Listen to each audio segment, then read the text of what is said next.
Good morning, everyone. Today we are examining Jeremiah chapters 21 and 22.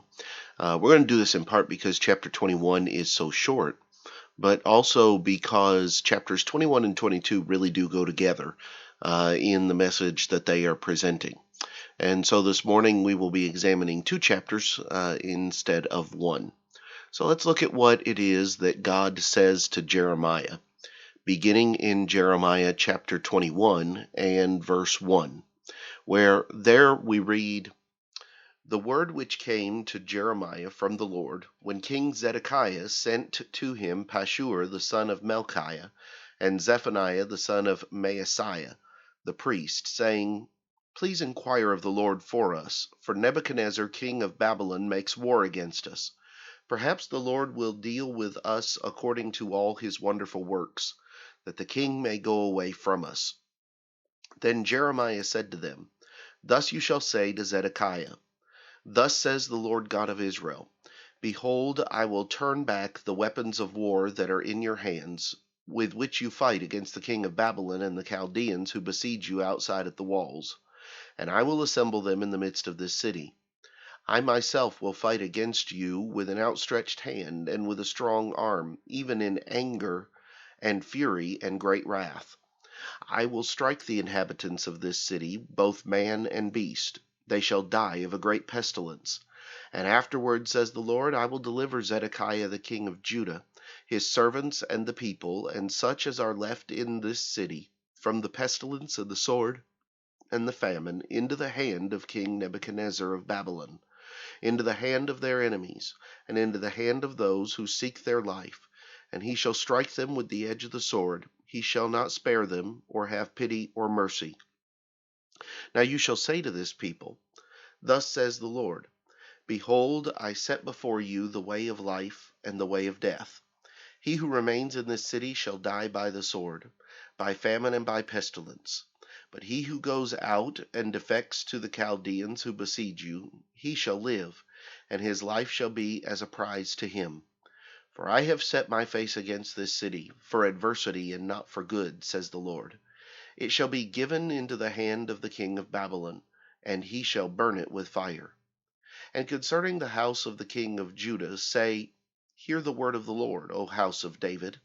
Thus says the Lord, Execute judgment in the morning, and deliver him who is plundered out of the hand of the oppressor, lest my fury go forth like fire, and burn so that no one can quench it, because of the evil of your doings. Behold, I am against you, O inhabitant of the valley and rock of the plain, says the Lord, who say, Who shall come down against us, or who shall enter our dwellings?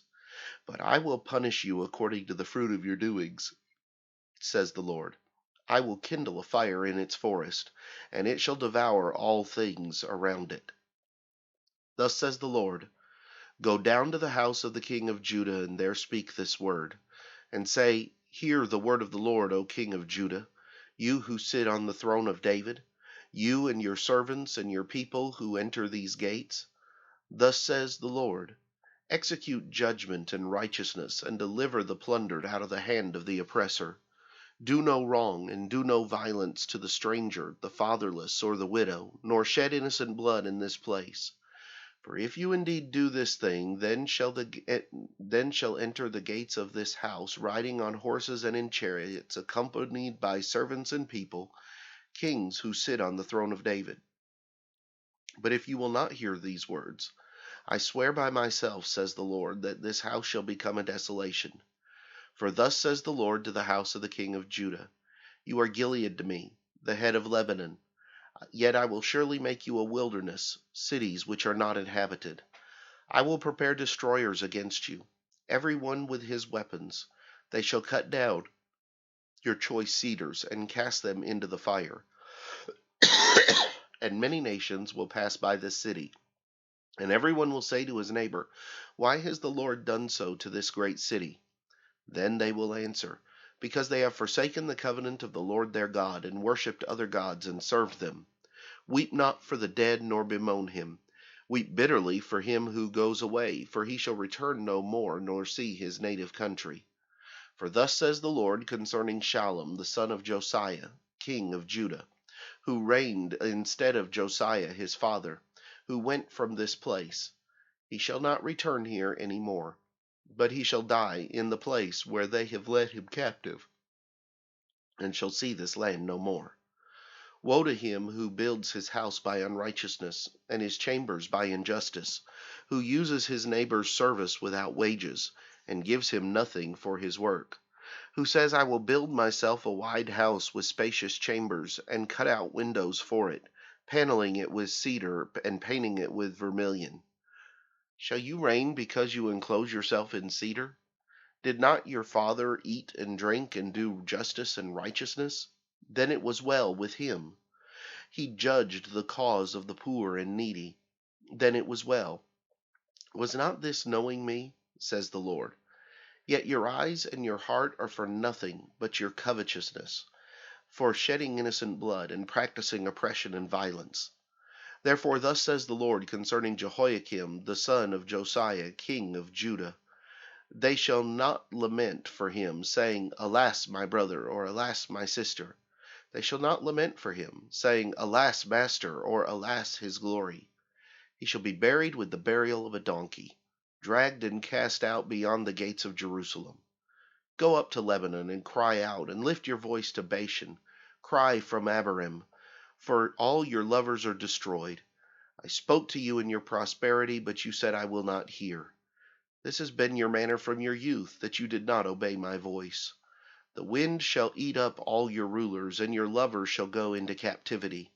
Surely then you will be ashamed and humiliated for all your wickedness. O inhabitant of Lebanon, make your nest in the cedars. How gracious you will be when pangs come upon you, like the pain of a woman in labor. As I live, says the Lord, though Coniah the son of Jehoiakim, king of Judah, were the signet on my right hand, yet I would pluck you off.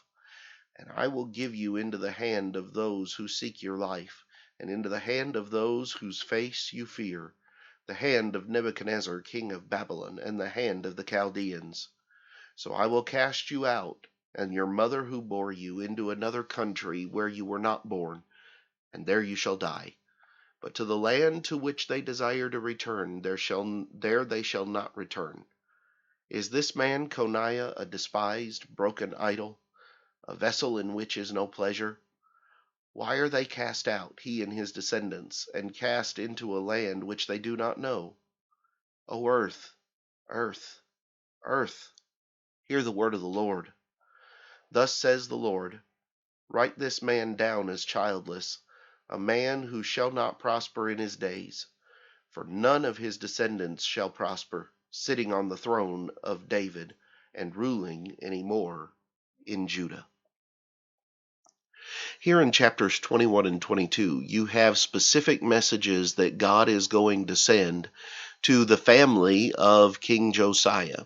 Now, Josiah is already gone, and it is going to be his sons that are going to be taking turns as rulers of Judah during this time. And God has messages for all of them in what is to come. And so when we come back tomorrow, Lord willing, we will examine some of the things that are said here, some of the lessons that are presented, and what it is that God was telling the descendants of Josiah. But until then, have a great day.